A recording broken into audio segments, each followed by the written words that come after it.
Bismillahirrahmanirrahim. Assalamualaikum warahmatullahi wabarakatuh. Alhamdulillah, alhamdulillahi ala kulli hal, alhamdulillahi rabbil alamin.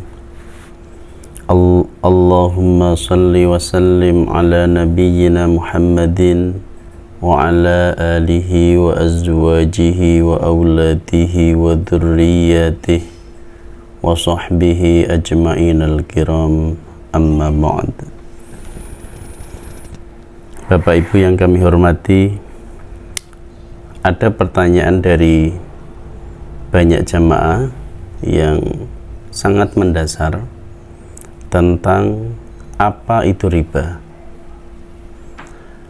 Istilah riba itu tidak banyak ternyata yang diketahui secara detail.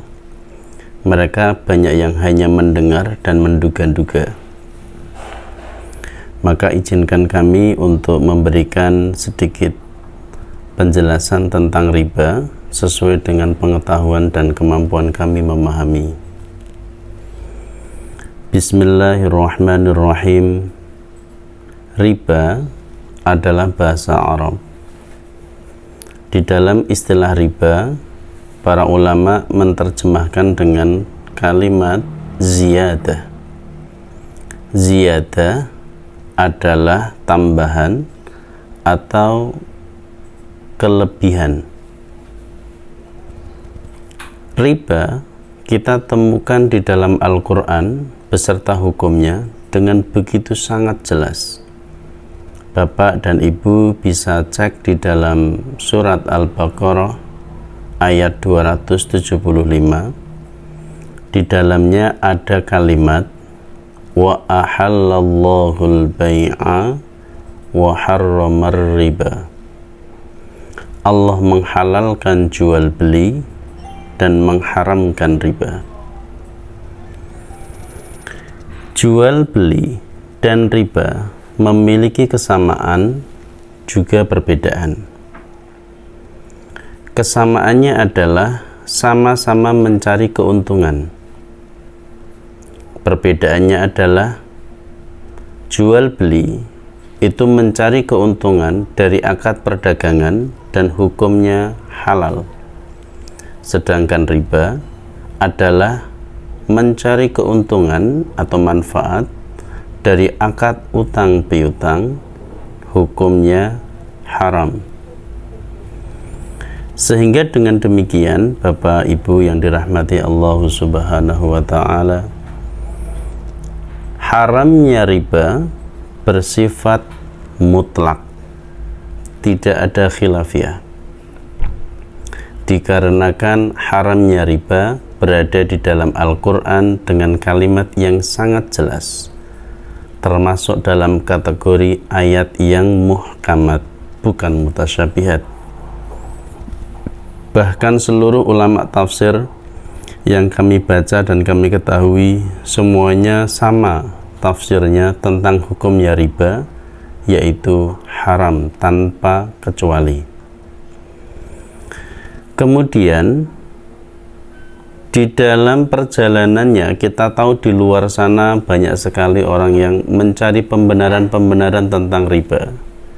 Dikatakannya riba itu halal karena adanya saling ridho. Jika benar riba itu haram, riba yang haram bisa jadi halal karena saling ridho, maka pelacuran bisa menjadi halal karena adanya saling ridho. Jika benar riba yang haram bisa menjadi halal karena saling ridho, maka jualan narkoba hukumnya menjadi halal karena ada saling ridho juga. Begitu juga dengan judi, begitu juga dengan jualan khamr atau minuman yang memabukkan. Semuanya itu saling ridho.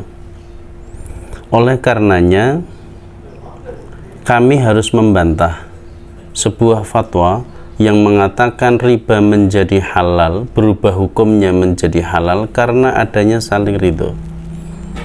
Karena jika memang gara-gara saling ridho yang haram semua bisa menjadi halal, maka pelacuran menjadi halal, perzinaan menjadi halal, jualan narkoba menjadi halal, dan itu semua bisa menghancurkan negara dan agama kita. Maka fatwa ini mau tidak mau harus kami luruskan menurut kami. Riba hukumnya haram tanpa khilafiyah yang bersifat mutlak. Maknanya tidak ada satu ulama pun yang berani mengatakan riba itu halal. Demikianlah kebenarannya.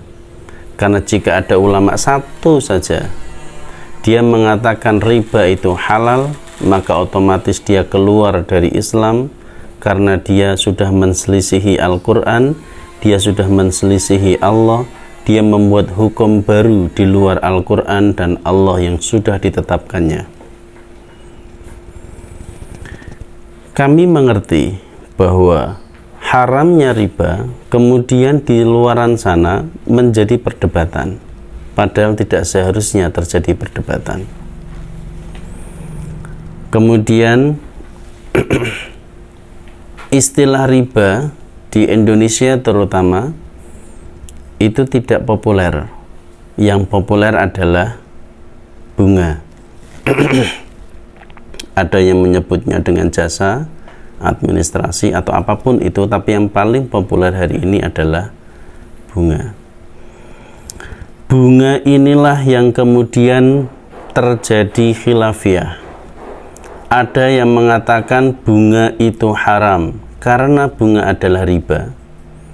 Ada juga yang mengatakan bunga itu halal karena bunga itu belum tentu riba. Mereka sependapat dalam satu hal, riba itu memang haram, tapi bunga ada yang mengatakan termasuk riba, ada yang mengatakan tidak termasuk riba. Maka Bapak Ibu, perdebatan ini sungguh menarik sekali, sehingga para ulama pun turun gunung, bahasa kita begitu ya. Pertama, yang mendiskusikan ini adalah dari kalangan ulama-ulama dari Nahdlatul Ulama melalui Majelis Bahsul Masail Ad-Diniyah tahun 1992 di Lampung. Beliau-beliau mendiskusikan tentang bunga, apakah bunga itu termasuk riba atau tidak. Perdebatan terjadi dan mungkin memang sangat sengit di sana. Ada yang mengatakan termasuk riba, ada yang mengatakan tidak termasuk riba, ada juga yang berpendapat itu barang syubhat. Tetapi rekomendasi dari Bahsul Masail Ad-Diniyah tahun 92 di Lampung memberikan rekomendasi untuk segera membangun yang namanya bank syariah, karena waktu itu belum ada bank syariah. Sehingga kesimpulannya, kalau Bapak Ibu ragu tentang bank atau bunga itu haram atau tidak, itu riba atau tidak, maka tolong renungkan ini. Jika memang bank konvensional atau bunga itu halal, mengapa mereka membuat bank syariah? Kalau memang BRI itu sudah benar sesuai tatanan agama Islam, sesuai dengan syariat Islam, lalu mengapa dibuka atau dibuat BRI Syariah yang sekarang mungkin berganti nama? Yang kedua adalah dari kalangan Muhammadiyah melalui Majelis Tarjih tahun 2010. Mereka mendiskusikan tentang bunga, apakah termasuk riba atau tidak. Dalam Majelis Tarjih itu sangat jelas sekali, bahkan dilaporkan di beberapa media massa waktu itu, menghasilkan sebuah fatwa yang tidak ada keraguan bahwa bunga adalah riba. Begitu pula dengan Majelis Ulama Indonesia atau MUI juga mengeluarkan fatwa tentang bunga, yaitu fatwa nomor 1 tahun 2004, diterbitkan pada bulan Januari tahun 2004. Di sana tertulis dengan sangat terang benderang bahwa bunga adalah riba. Maka oleh karenanya Bapak Ibu, kami menghimbau, jauhilah riba, jauhilah bunga, karena dengan itu hidup kita insya Allah akan jauh lebih sehat. sebagaimana para ulama menasehatkan, sebagaimana para dai, para mubalik memberi masukan, memberi nasihat kepada kita semua, yaitu jalankan atau kerjakan yang Allah wajibkan dan jauhi yang Dia larang. Pertanyaan berikutnya yang mungkin cukup menarik ya, mengapa Allah haramkan riba? Kalau Anda bertanya mengapa Allah haramkan riba, tentu jawabannya harus dari Allah. Kalau dari kami, tentu kami sifatnya adalah dugaan, karena yang mengharamkan Allah, maka jawaban yang paling benar adalah dari sisi Allah. Tetapi itu menjadi tidak penting pertanyaan itu, karena ada yang lebih penting daripada itu, yaitu jika Allah sudah mengharamkannya, apapun alasan Allah mengharamkannya, Anda, saya, kita semua taat atau tidak? Itu jauh lebih penting untuk kita jawab. Maka Bapak Ibu, kami himbau, haramnya riba itu bersifat mutlak, dosanya bersifat besar, maka mari bersama-sama kita jauhi yang namanya riba. Demikian penjelasan kami, kurang lebihnya mohon maaf. Kami akhiri. Assalamualaikum warahmatullahi wabarakatuh.